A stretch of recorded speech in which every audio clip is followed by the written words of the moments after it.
Today on Inside the Issues, I speak with Jennifer Welsh on implementing the responsibility to protect.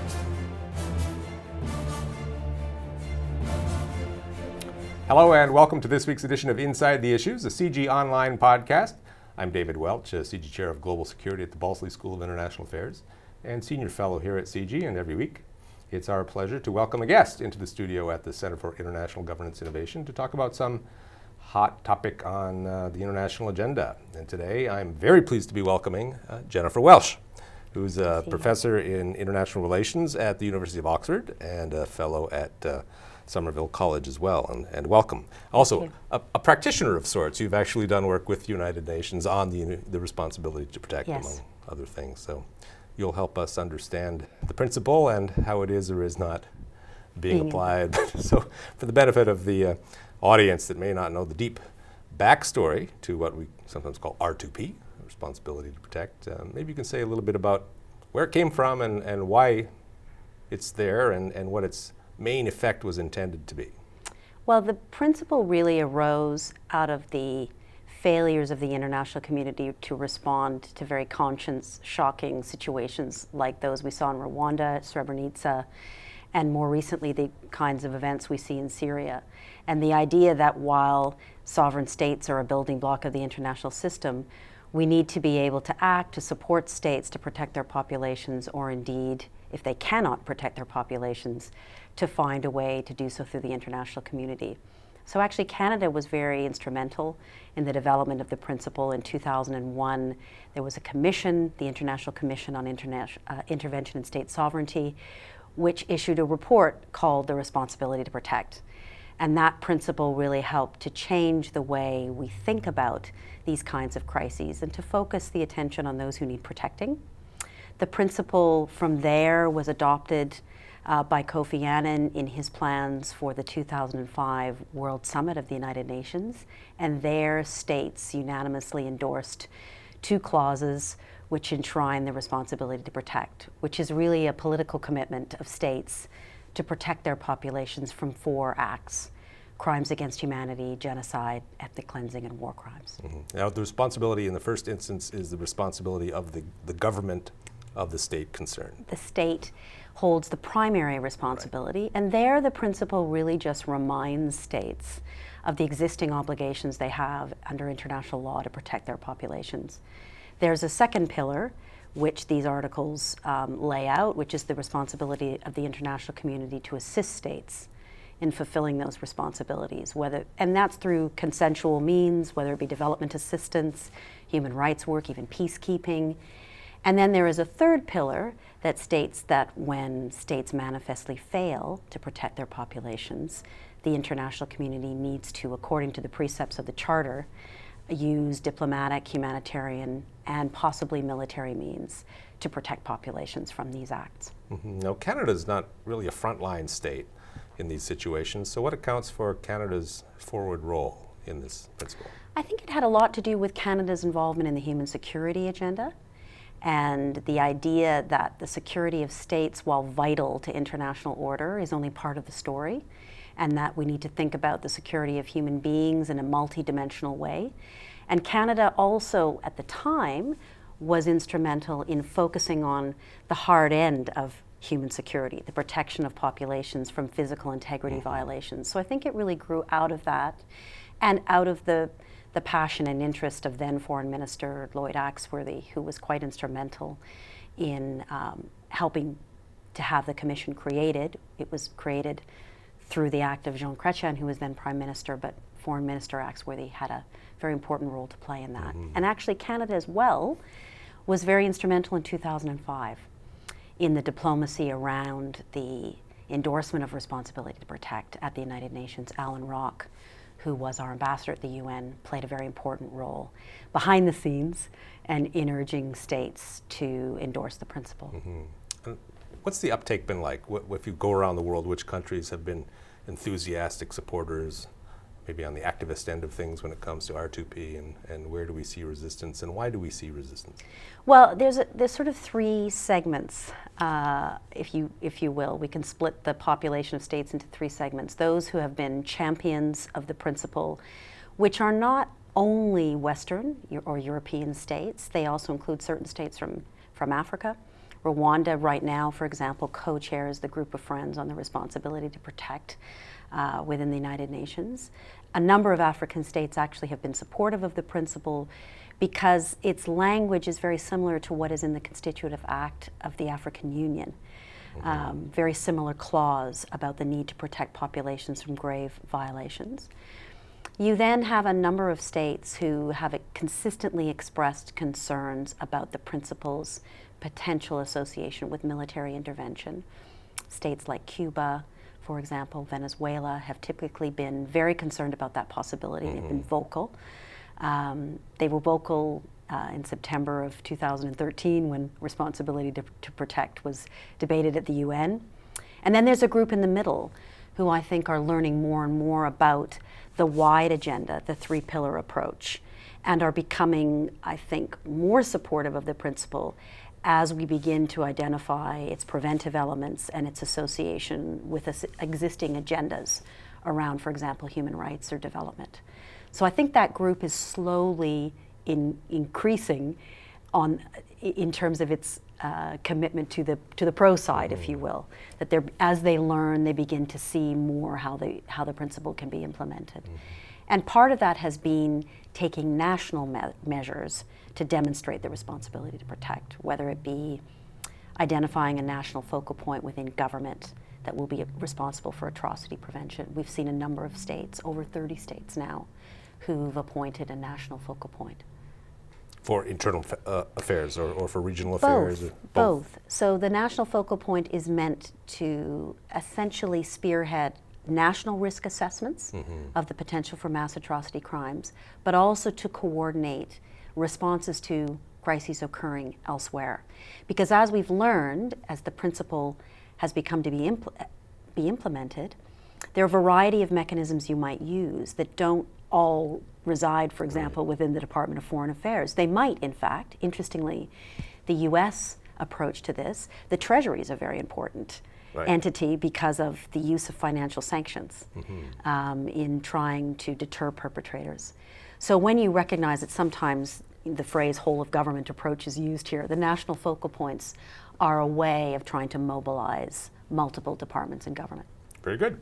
We'll be back again in a minute with Jennifer Welch. You're watching or listening to Inside the Issues, a CG Online podcast. Look for us at cgonline.org, on Facebook, on Twitter, and on YouTube.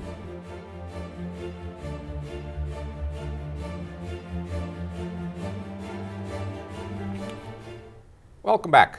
One more question about concepts before we turn to the actual nuts and bolts of implementation. It's not been a long time since the term has been around, but has the concept evolved in any interesting way in the abstract? Do we think about it differently now in general than we did at the outset? Or is it more or less the same? I think the concept has evolved. It's definitely evolved in terms of thinking of it as having three pillars, which includes a very important preventive component. While that element of it was emphasized in 2001, the report of the ICISS was really designed to address Kosovo and Rwanda-like dilemmas around the use of force.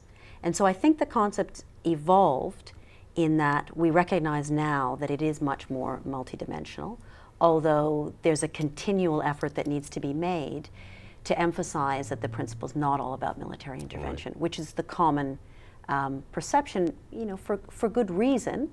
There is a concern that that's what it's ultimately all about. Yeah. And it was never originally intended to be a military thing. Ideally, you would have the principle and you'd implement it without actually having to use force. In the best of all possible worlds. Absolutely. So, which raises the question of how can you tell when it's been implemented? So we know when there's military intervention to prevent gross human rights violations, but we don't necessarily obviously see where other things are being done. How often has it been implemented, and what are some good cases of non-military implementation of R2P? Well, I think it's an interesting question about how do we know if it's been implemented, because I think there's a difference between it being invoked and it being implemented, and I'm glad you asked that question. It's actually been invoked in a number of cases, even by the Security Council. there's a focus on the Libya invocation of responsibility to protect, but actually the Council has used it to refer to other cases in Yemen, in South Sudan, in Cote d'Ivoire. So there's been a variety of cases. But with respect to non-military means, I think a very interesting example is Kenya from 2007 and 2008, where I think the responsibility to protect principle didn't prevent atrocities in the deepest sense, because the international community reacted, some would say, very late. All the signs were there that violence was going to break out after the elections, and it wasn't prevented in the first instance. But the principle certainly helped, and the tools associated with it, to prevent escalation, to stop the number of deaths. There were roughly 1,200 deaths, but a real concern about a spiral into ethnic violence. And so the principle helped to coordinate an effort that involved first and foremost mediation, which was led by Kofi Annan, but also a series of other tools, including sanctions, and very concerted pressure on particular individuals who it was believed had control over the violence. And all of this was done without military intervention. So it showed how if there is a commitment to protect populations, even at a late stage, different tools can be used. The lesson from that case is how important coordination is, which we don't always have. That you had not only a African Union sponsored peace process, but you also had governments bilaterally interacting in ways with Kenyan authorities on both sides of the disputed election. So it's an extremely interesting case for showing the multifaceted ways in which this can be done. So you would call that a success, even if it was a little bit late? I would call it a qualified success. Qualified success. It stopped the killing. Right. There's been lots of questions about the nature of the agreement that stopped that killing, and whether, despite there being elements of that agreement that were meant to address so-called root causes and deeper grievances, the work on that part of the agenda has been slower. But I don't think that was necessarily the fault of the mediation. We might say it was more the fault of the implementation of the mediation. Are there cases where it was invoked but not implemented in any meaningful way? I think it was invoked controversially in a couple of instances. One was in the context of Cyclone Nargis, where some declared that the government in Myanmar's failure to allow humanitarian assistance effectively breached the principle. That led to a debate over whether a situation like this constitutes a breach of the responsibility to protect. So it really wasn't acted on in that particular instance, although humanitarian assistance is one element of the responsibility to protect, and work was done to try to get assistance in. But the more dramatic means that I think some wanted to see didn't happen. And what are some of the textbook failures in your view, where it was tried and didn't work, or really should have been tried and obviously wasn't implemented? Well, I think the way to think about failures is why were certain means not used. Right. So if I look at the case of Syria, which is before us, my assessment of that case would be that the principle has been invoked and that it has been acted on in a number of ways. So states, particularly in the neighborhood of Syria, have most certainly fulfilled their responsibility to protect by accepting refugees. States bilaterally and multilaterally imposed sanctions, not through the UN, unfortunately, but through regional organizations. There have been attempts to put pressure on the parties, but the one entity which has a responsibility to use coercive measures under the third pillar, the Security Council, failed to do so, failed to come to agreement, both to impose tougher sanctions, particularly an arms embargo, but also to place behind its statements the threat of more coercion, to try to bring parties to the table.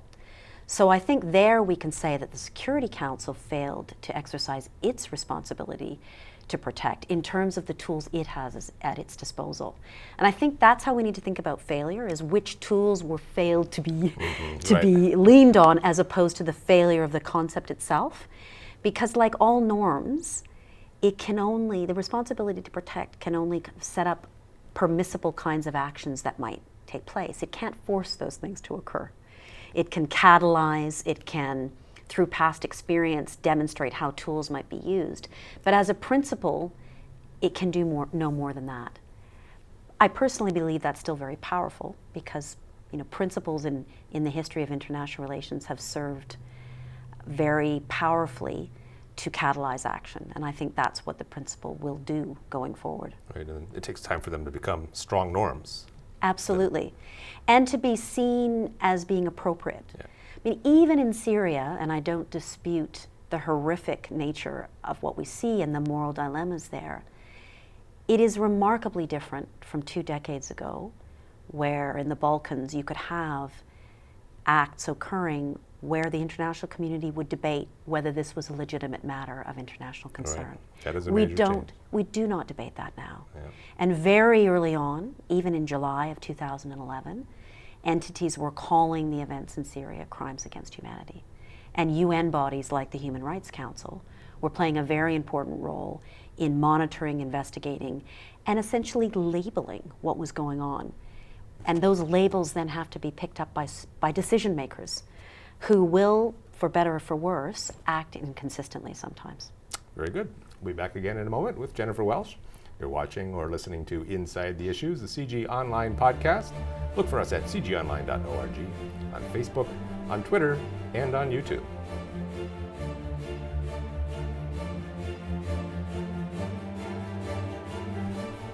Welcome back.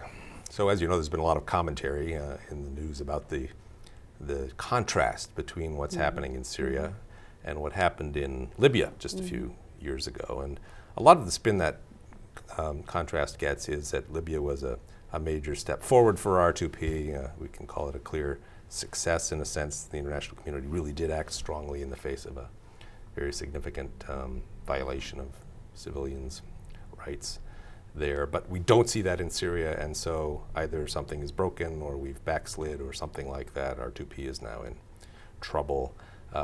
What is your interpretation of that debate? Do you think that's wrong-headed? Do you think we're focusing on the wrong dimensions of the difference? And in particular, why did we see robust international response to Libya, but we haven't seen the same?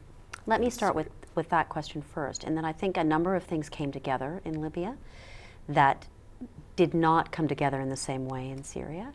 I think first and foremost, you had a strong domestic set of factors in a couple of states, most notably France, in terms of wanting to lead an effort to respond to what was an imminent atrocity, a kind of single event.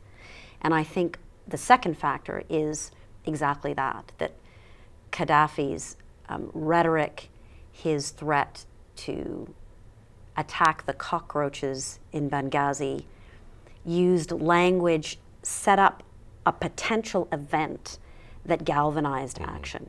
And actors at the time had to make a probabilistic assessment. If we don't act, what is going to happen? And so the decision was around that. It was kind of a single decision. Added to that, you had very concerted action by the Arab League, which made it possible for an organization like NATO to say that it was willing to contemplate leading the use of force. And most importantly, you had Security Council authorization. You had agreement in the Council, although you had abstentions, not necessarily votes in favor. You had 5 significant abstentions. Now, I think one aspect of the Libyan intervention did affect the responsibility to protect going forward, although I do think it's slightly wrong-headed to say that because of what happened in Libya, we haven't seen action in Syria. And I'll come to in a moment why I think the Syrian context is different. But one thing that did happen in Libya, which created issues for the principle, was that a number of countries on the Security Council in particular viewed NATO's action as having gone beyond the mandate. So this crucial legitimacy of the Council was achieved, and the Council authorized NATO and its coalition to use force. But the perception was that that was essentially, from that point on, an unaccountable exercise, that there was no coming back to the Council, there was no monitoring of how the campaign was carried out, and many at the time and afterwards said, we did not support going as far as regime change. And so I think that did hurt the principle in that it raised questions about if force is authorized, how do we ensure that those who use force on behalf of the Council will be accountable. I personally think that opened up an important and constructive debate, because that will be part of the evolution of the principle. And indeed, the Brazilian government, very constructively after Libya, put forward an initiative called Responsibility While Protecting right. in 2011. Very significant that Brazil did this, an emerging power, precisely to deal with this problem right.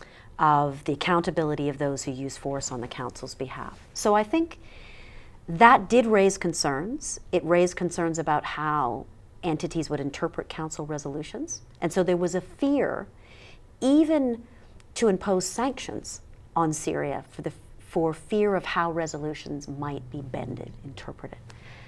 With respect to Syria, I think the situation is different from a variety of perspectives. First and foremost, it isn't a single atrocity we're trying to prevent. It's now a raging civil conflict with very complex dynamics. Right. The degree of outside interest in the trajectory of the conflict is huge, from countries like Iran and Russia, which make it very difficult to exert influence in a coordinated way on the actors, but also difficult to get a consensus. And I think also there's been ambivalence from Western powers, rather than domestic pressure, or a sense that decision makers would gain domestically. There's been precisely the opposite, a belief that if we use force, it will be in many ways against what public opinion is telling us. And that has been so significant, the evolution in public opinion about the use of force, any use of force. I hasten to add, this isn't a problem for responsibility to protect alone. It's a problem for any use of force that is not a peacekeeping mission. Right. That we now have a real reluctance in Western publics to agree to action like that. Right. And add to that, there was a feasibility difference. It was Absolutely. not hard for NATO to do what it wanted to do in Libya, but Absolutely. It's very hard to imagine the military operation that solves the problem in Syria. Absolutely. I mean, it was a very confined exercise. It was also easy to say, I think this is important, relatively easy to say in the Security Council, this is what the campaign will look like. We're going to do these things, we're going to take out these air defense forces. Whereas to paint a picture of what military action would look like right now in Syria, there would be a lot of ifs. There would be a lot of a debate. Yeah. Very good. We'll be back one more time with Jennifer Welsh. You're watching or listening to Inside the Issue, a CG Online podcast. Look for us at cgonline.org, on Facebook, on Twitter, and on YouTube.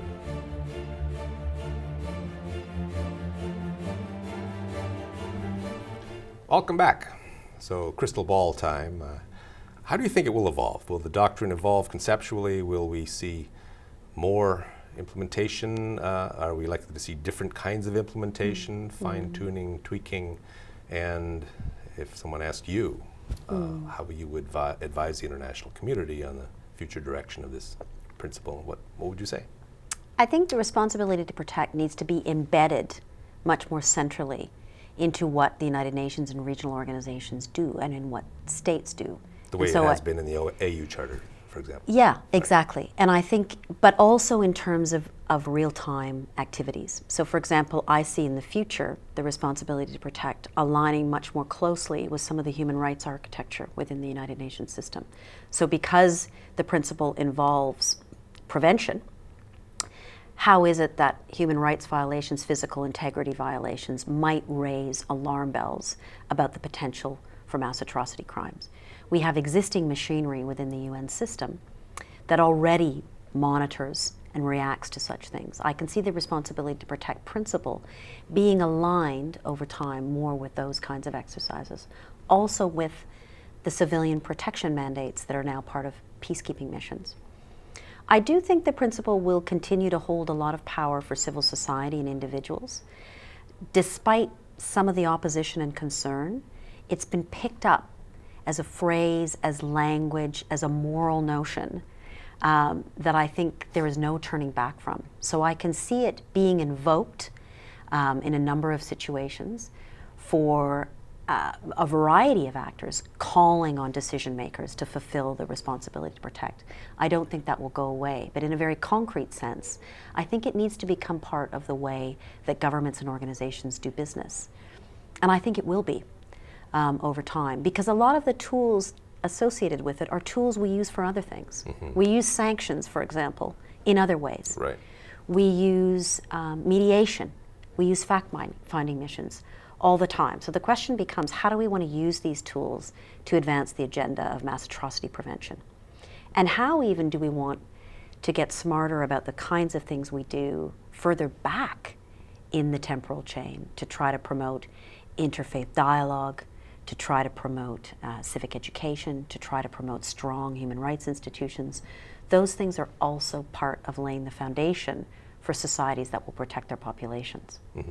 So it really is a kind of embedding phase, I think, we're going to be seeing next. And would you like to see it remain more or less a political principle that takes place as managed in the political realm, or would you like to see it become more closely integrated with the International Criminal Court and the gradual legalization of human rights norms?